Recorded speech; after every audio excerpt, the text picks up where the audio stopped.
Baby Francis! It's Bibi! Hi mga kalab! Ako po pala si Ulysses, ang bayot ng kiat pero dili igat. Today Francis, ang guwapo pero di huso. And we are the Family Love Team. At kung bago ka pa lang sa aming channel, don't forget to subscribe. So ayan mga kalab, nakikita nyo po ay meron ho tayo ditong mais.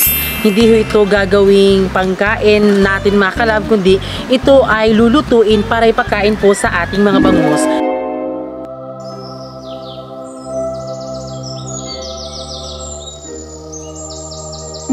So pumunta kasi kahapon dito si Auntie Victoria. Sabi nila para hindi daw kami malakihan sa pagbili ng pagkain ng isda, which is yung grower mga kalab. So sabi nila dito ay mais na lang daw po yung ipapakain namin sa kanila. Kasi diba kapag kung yung grower daw na pangkain talaga ng isda ay mabilis na maubos. Di bale daw dito mga kalab kasi kahit mag-release siya ay yung mga natitirang mga pagkain sa isda ay pwede daw siyang kukunin doon sa ibaba sa mga bangus. O dahil ito ay hindi daw siya agad-agad mauubos para hindi daw kami malakihan. So ngayon ay meron na po tayo ditong inano dito ni Francis. Ayan. So naglagay na po tayo dyan ng mais mga kalab. So atin na lang tong ilalagay lahat mga kalab. So siguro yan na po yung aming ilalagay sa ay ipapakain sa bangus namin mga kalab.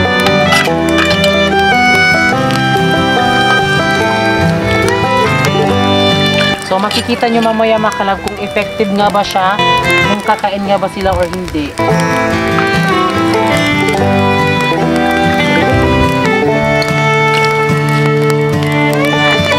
So aantayin lang natin maluto ang mais na yan para makakain na po yung mga bangus. O diba meron na silang bagong pagkain, ang syala.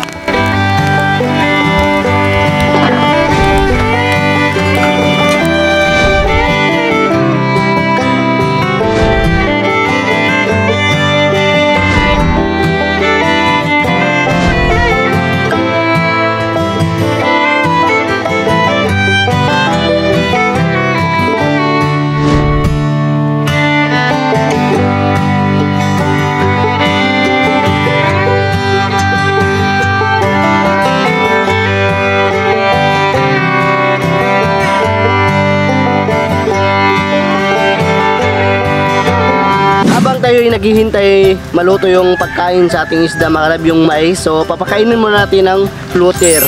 Ayan, paisnakin muna natin para lumabas sila lahat. Wow. So tara. Ayan po sila.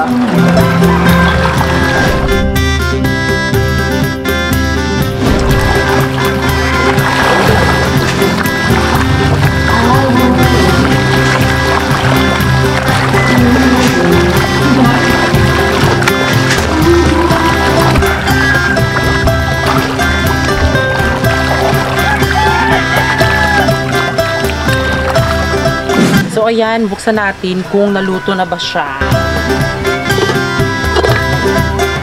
So hindi pa. Hindi pa makalab. Matagal yan maluto. Kailangan ba talaga iwala yung tubig? Kailangan talaga mayroong tubig, mataas ang tubig kasi kapag naluto na siya ay siguro lumambot siya, no? Oo.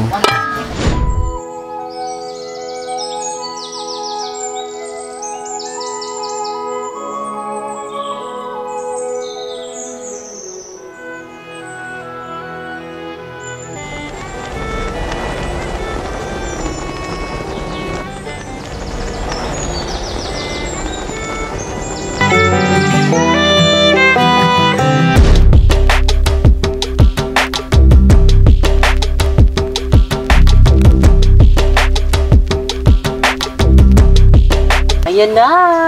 So ito na po mga kalab. So lapit ka dito, Giselle. So ito na po ang mais na ipapakain natin sa mga isda. O diba? So ngayon B, ano ang gagawin mo? Ano ang proseso para makakain yung mga isda? At siyempre, hahaluin natin mga kalab. Ano yung ihahalo mo? Lagyan natin ng pagkain ng isda yung floater. Yan. Lalagyan muna natin konti ng floater yung balde bago natin ihahalo. Ayan. Okay na yan.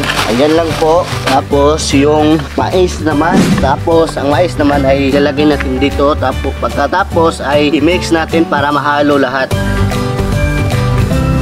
Tubig bing.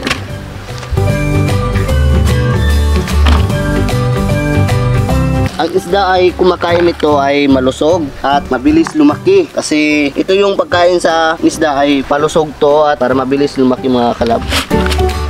Dahil lang ha, medyo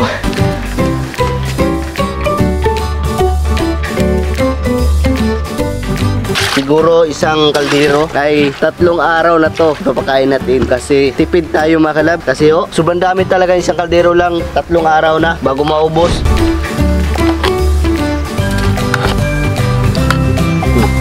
Ayan mga kalab, ihahalo na natin para pagkain ng ating isda. Ayan mga kalab, hahaloin natin. Ayan pasensya mga kalab, medyo mainit pa. Ayan po.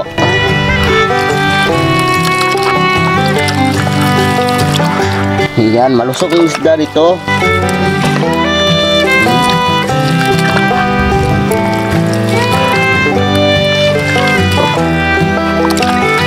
Ayan. Parang binignit mga kalab.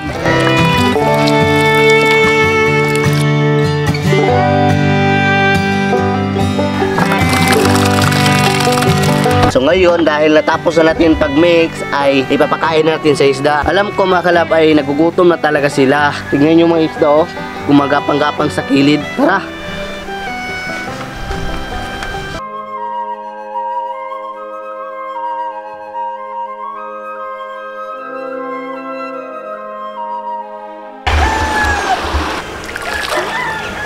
Ayan, gapang-gapang. Wow! Yan na, kumakain na sila mga kalab.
Ayan mga kalab, naubos sa mga kalab. Napansin ko sa kanila mga kalab ay mabilis talaga sila kumain kasi sobrang sarap yung linuto kong pagkain sa kanila. Ayan po. Yan na sila mga kalab.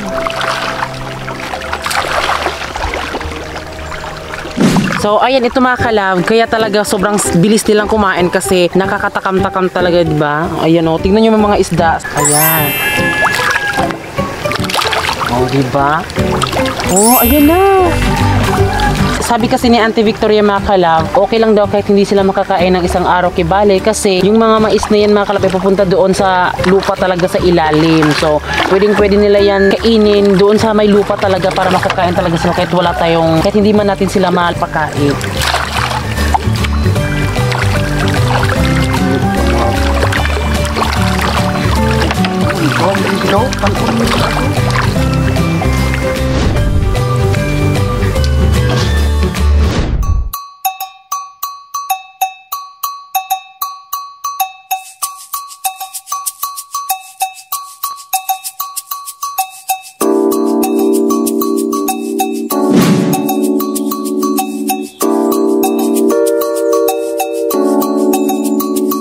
napansin namin mga kalab, nung pinakain pa lang namin sila ng grower, wala pang mais, ay alam naman talaga natin yung mga isda ay nagsilabasan talaga lahat, di ba? Makikita naman talaga natin yung mga bibigla, nakikita natin, tapos parang tumatalon sila, ganyan. So sobrang ang dami nila. Pero sa ngayon na mais po yung pinapakain namin sa kanila, ang napansin namin ay yung mga isda ay hindi na sila naglalabasan talaga sa mas maitaas talaga na nasa tubig talaga, di ba? Kasi kinukuha kasi nila yung grower na pagkain, kasi di ba lumulutang lang, kasi iba kasi yung mais mga kalab, kapag inahagis na namin yung mais ay yung mga isda ay sumisisid talaga sila. So parang kinukuha talaga nila sa ilalim yung mais.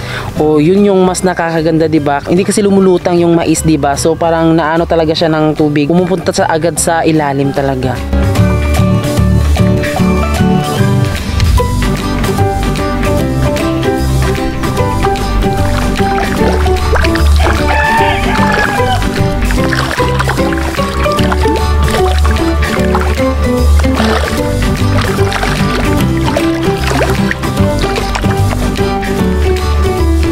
Ngayon mga kalab ay umuulan na po dito, pero patuloy pa rin nagpapakain si Francis ng aming mga isda.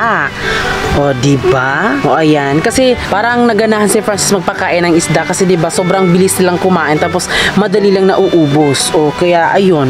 So thank you kay Auntie Victoria, kasi siya po yung nagsabi sa amin na ito yung ipapakain sa mga isda namin para hindi daw kami malakihan ng gastos sa grower mga kalab. Ayan. Ayan mga kalab, lilibutin natin yung buong fish pan natin mga kalab para makapakain natin yung lahat. Diba? Sana all. Isda. Hindi kasi ako pwede mga kalab sumakay kasi malaki kasi ako, kaya sila na lang. So ibiling ko lang yung bibi ko kasi baka mahirapan pa. Tara.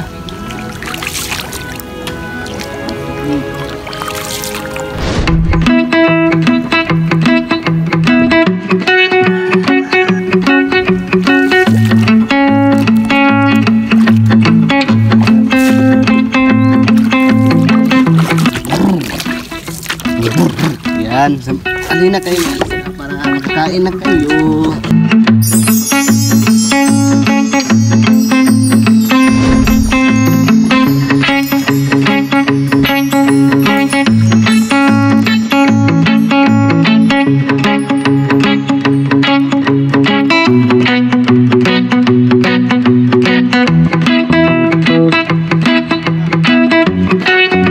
Papalitan natin ng bagong bugsay mga kalab, kaya medyo nahirapan tayo. Ayan.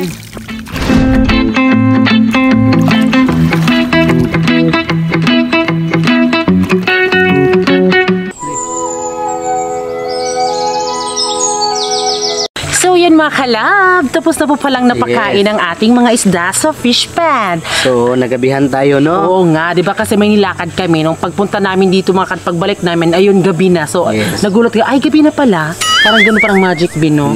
O di ba at least hindi magic yung pagmamahal mo sa akin, di ba? Totoo yung pagmamahal. Tila parang telenovela ang istorya natin mula nung... So ayan mga kalab, so thank you very much kay Auntie Victoria dahil sila po ang nagsabi na yun ipapakain, di ba? So siguro yun na siguro yung ating bibilhin yung grower and then syempre yung mais. O so yun na po yung aming sasanayin mga kalab para lumaki ang ating mga bangos. Ayan, so ngayon mga kalab ay magpapaalam na kami, pero bago kami magpapaalam ay isa-shoutout muna namin yung ating kalab fans. So ayan, Shoutout po kay Gcat Kyle, Geraldine Galos, Anthony Diheto, Alexander Bitoy, Chris Correa, Lola Musapa, Stacy Redin, and then kay Michelle Argente. Ayan, so thank you very much thank you sa po. lahat na nagpapa-shoutout. Ayan, din syempre mga kalab dahil malapit na po ang Pasko, Yes. di ba? So, ayan, sa mga walang ka-loving dyan sa ngayong Pasko, okay lang yan dahil ang Pasko ay para ho sa lahat. Basta Diba? sa May akin- jowa ka man o wala, okay lang, diba? At least meron yung family mo, diba? Mga Oo. friends. Ang basta sa akin ay nandito yung bibi ko. Ngayong Pasko ay walang yang mas hihigit pa sa saya. So, ayan mga kalab, maraming salamat po sa lahat ng nanonood ng aming vlog. So, ayan, thank you mga kalab sa lahat po ng sumuporta. At din syempre, Maraming salamat po sa inyo. and then syempre, bago kayo umalis, please don't forget to subscribe our YouTube channel at kami ang Family Love Team na nagsasabing dapat love lang.